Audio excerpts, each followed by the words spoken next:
Hi friends, so it is another week of online preschool and I am here to read books again for another week. This week is zoo week, so we're going to be talking all about zoo animals and all the different types of animals that you will see inside of a zoo. My favorite zoo animals are gorillas and lions, so I'm going to be hoping that I get to see some lions and gorillas inside some of these books. Whatever your guys' favorite zoo animal is, I bet we're going to read about those. If not with me, then Miss Megan's going to do a reading time as well, and I bet you'll get to see some of your favorite zoo animals in these books. So the first one I'm going to read is called Roar.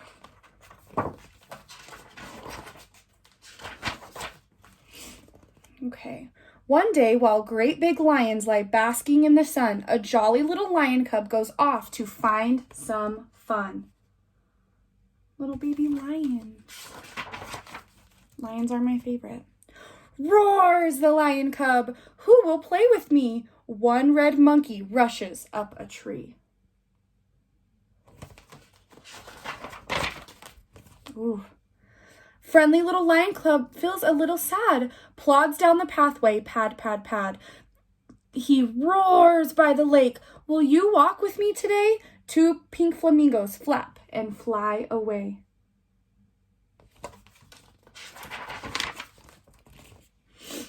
Puzzled little lion cub begins to feel upset. There must be others who want to play. I just haven't met them yet. He roars even louder. Would you like to join my game?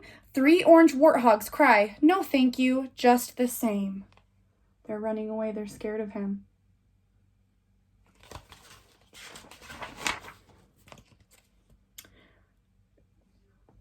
Downhearted little lion cub sets off for his den, but then he thinks that maybe he'd like to try again. Shall we dance? Roars the lion cub. Let's wiggle, bounce, and roll. Four blue lizards slither down a hole. That had some tongue twisters in it. Unhappy little lion cub sniffs and starts to cry. Nobody will play with me, and I don't know why. Hello, roars the lion cub. May I use your muddy slide? Five gray hippos shake their heads and hide. Everyone is afraid of the lion cub, and all he wants is friends. Dismal little lion cub isn't very sure why everybody runs when they hear his playful roar. How about roars the lion cub? Swimming in the river, six green crocodiles make the tall reeds quiver.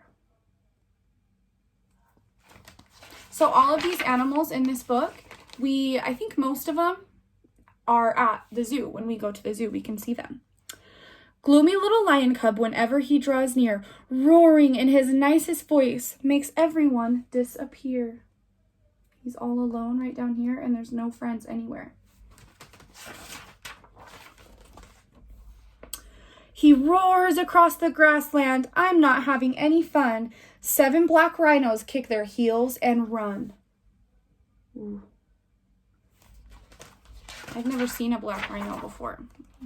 No. Glum little lion cub, his loud and sudden roar, gives everyone a shock and makes their ears sore. Let's picnic, roars the lion cub. Shall we find food to eat? 8 brown gazelles race off on pounding feet. He's going all over the place to try and find friends.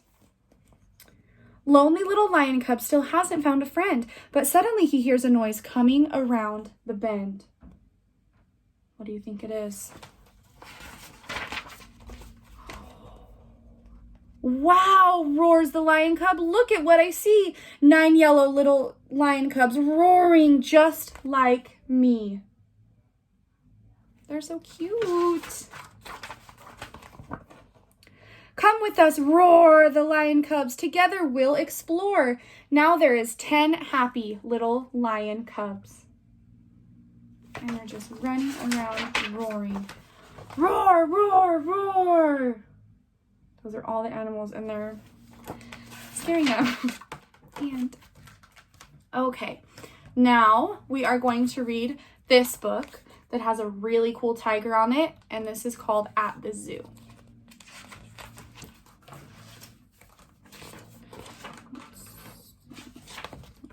First page.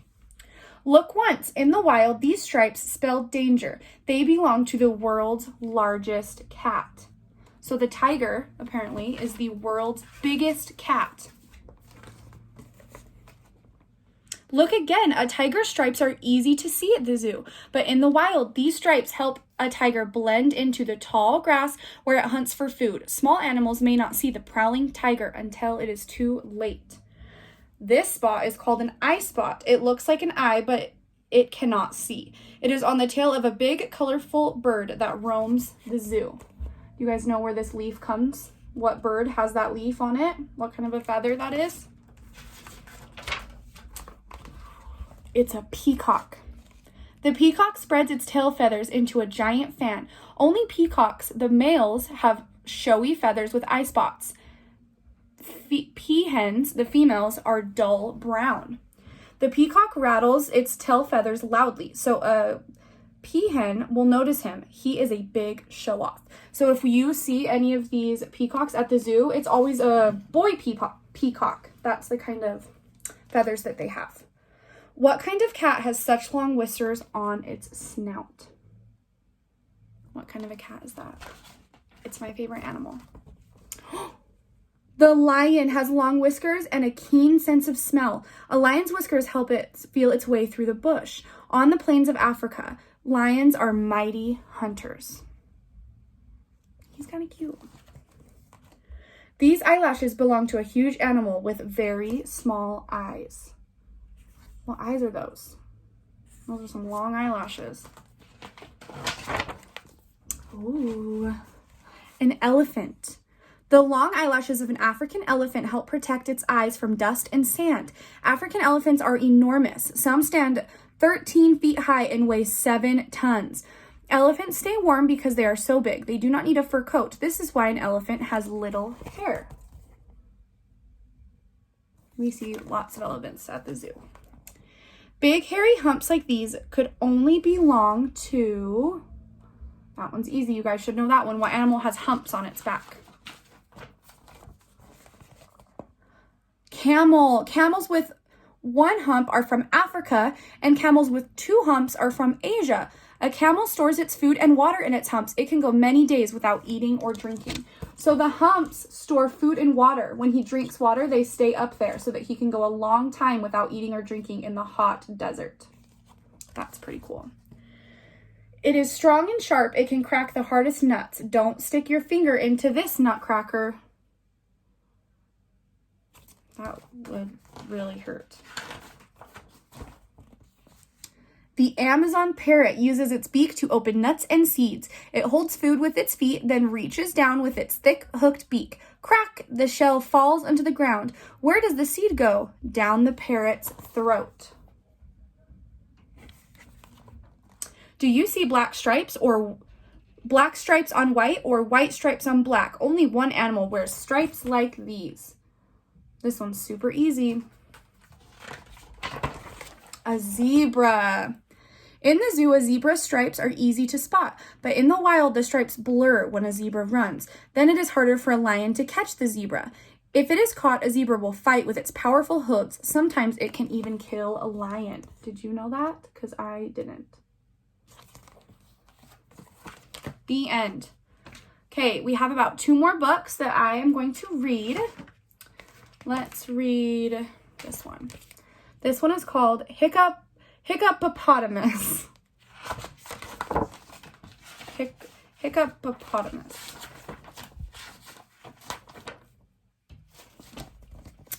There was a hippopotamus who hiccuped quite a lotamus, and every time he got a muss, he'd fall upon his bottomus.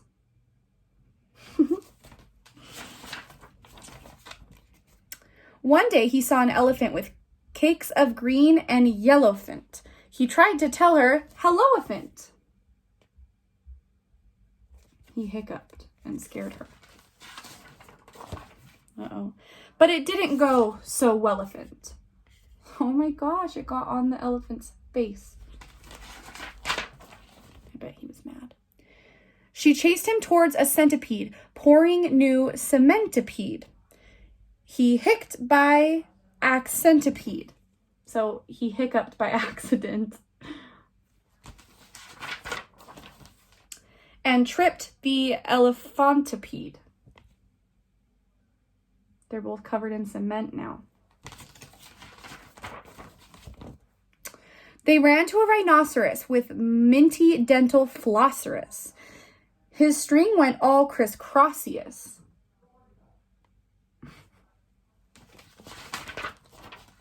And that was the last straw, yes. Oh no, they're all tangled up in floss. They tried to find a therapy, some cure which they could sherapy, a what or why or wherever p, to stop this long nightmare-py. So, they're trying to stop his hiccups. They wrapped him round with licorice and spun him very quickerish. They secured him to a buffalo and made him huff and puffalo.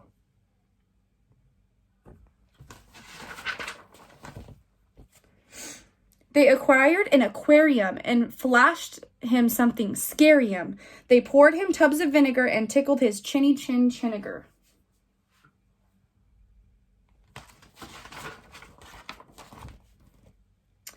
And then at last, a miracle, his hiccups so severical just didn't reappearical. He grinned from ear to earicle until,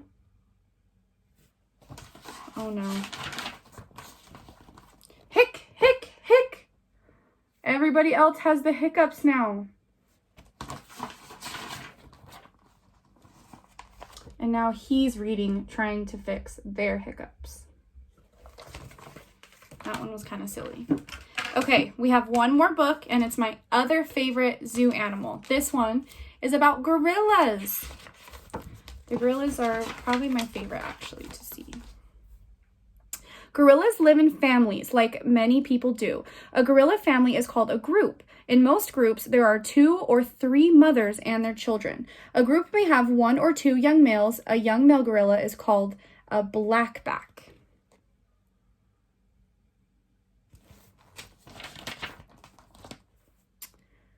Many groups do also have 1 older male. When a male gorilla is about 12 years old, the fur on its back turns gray or silver. Then he is called a silverback. The silverback is often the father or grandfather of the babies in his group. So the gorillas that have the silver, once they get old enough, their fur changes from black to silver, the daddies basically, and then they are in charge of their group of all of the other gorillas. They're the daddy of the whole group. Gorillas are like people in another important way. Both gorillas and people are animals called primates. Chimps and monkeys are primates too.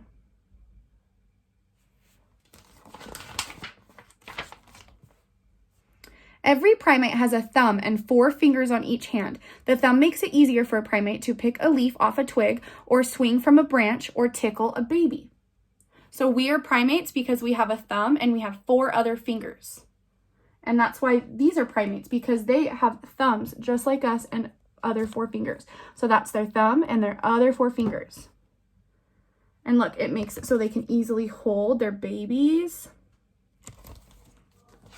They have hands just like us. All primates take care of their babies for a long time until the babies are ready to live on their own. Most often, a gorilla mother has 1 baby at a time. The baby hangs onto the fur on its mother's stomach. When it is a little older, it will ride on her back. Cute. Young gorillas spend hours playing. They chase each other, they climb trees and swing on branches. One gorilla may stand on top of a fallen tree. The others try to push it off. Young gorillas learn by playing with other gorillas. So those are all babies and they're all learning and playing together.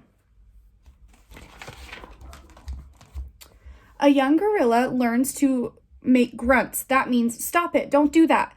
It learns to make soft sounds like a person burping. These sounds mean I'm happy. Everything is good. It learns to hit its chest and slap leaves or tree trunks and scream, this means I'm very strong. Watch out.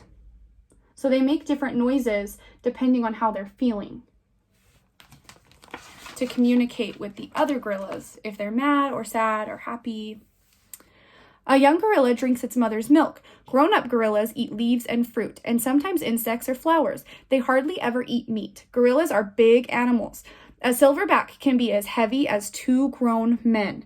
Gorillas must eat a lot of plants to feed their large bodies. They eat for most of the day. So they're getting so big by eating lots and lots of vegetables and fruit. So I bet you guys could get really big eating lots of vegetables and fruit too.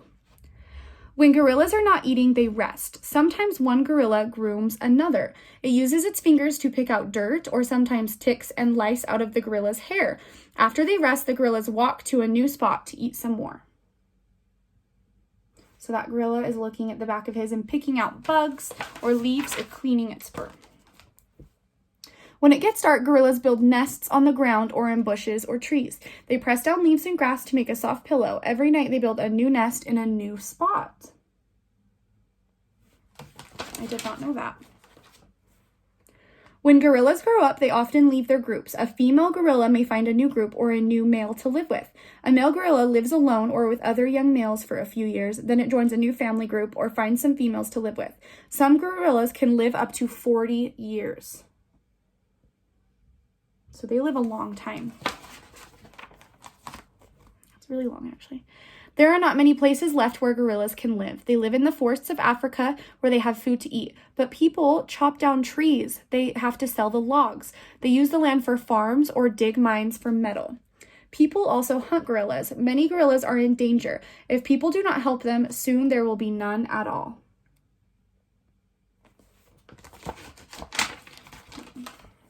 Gorillas are afraid of people. When scientists go into the forest to study gorillas, they must stay quiet and move slowly. Sometimes they even chew on leaves like a gorilla or make gorilla noises. When gorillas get used to people, scientists can watch them closely. They learn where gorillas live and what they eat. They watch as young gorillas grow up and have babies of their own. So that is a scientist, and he is studying the gorillas. So he goes into the forests where gorillas live, and he's super quiet, and he just watches them. He gets super close, and he gets to watch them eat and how they act so that he can study them. Scientists learn what gorillas need and how we can help them survive. We can protect forests where gorillas live. We can make parks where gorillas are safe. We can help people find food so that they will not need to make forest lands into farms or hunt gorillas to eat. He is a big gorilla.